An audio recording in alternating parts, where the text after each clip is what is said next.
Every morning begins the same way, pouring the coffee and slipping back into an inescapable rhythm of routine. Take the café waiter. He moves with robotic precision, balancing trays and snapping to attention.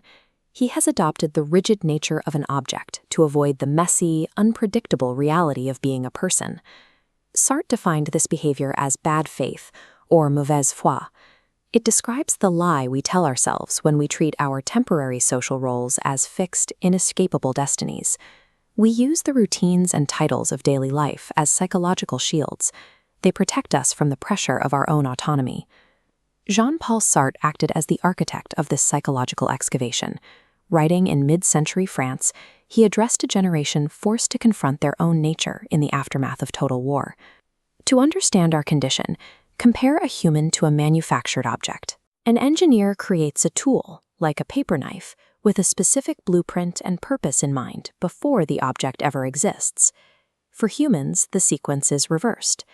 Sartre's maxim, existence precedes essence, reveals we arrive first into a void.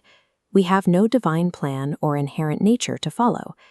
Empty of predefined purpose, we carry the weight of inventing who we are from scratch. We work hard to avoid this responsibility. We blame our upbringing, our biology, or our bank accounts to sidestep the need for action. Look at where the key is located. It sits in the lock on the inside. We are our own jailers. A low-paying job or a chronic illness is an objective fact, but no factual state dictates how your consciousness reacts to it. The facts exist, but you alone decide what they mean. This is the power of nothingness. We can look at our current circumstances and imagine an unrealized future, using that mental image to negate our present reality. The feeling of being trapped is a choice we make to avoid the difficult work of changing our lives. A stillness settles in when we realize the slate is blank and nobody is coming to save us. Sartre claimed we are condemned to be free. This freedom acts as a relentless, inescapable burden of authorship over every second of our existence. Every choice we make defines our individual identity, while also projecting a model of what a human being ought to be for everyone else. We cannot exist passively. Refusing to choose, staying completely silent, or following the crowd are active decisions that we remain responsible for. We are the active architects of what it means to be human. Authenticity begins when we drop the act. An authentic life requires us to break with the comfortable illusions of the public herd and accept the unpredictable contingency of being alive.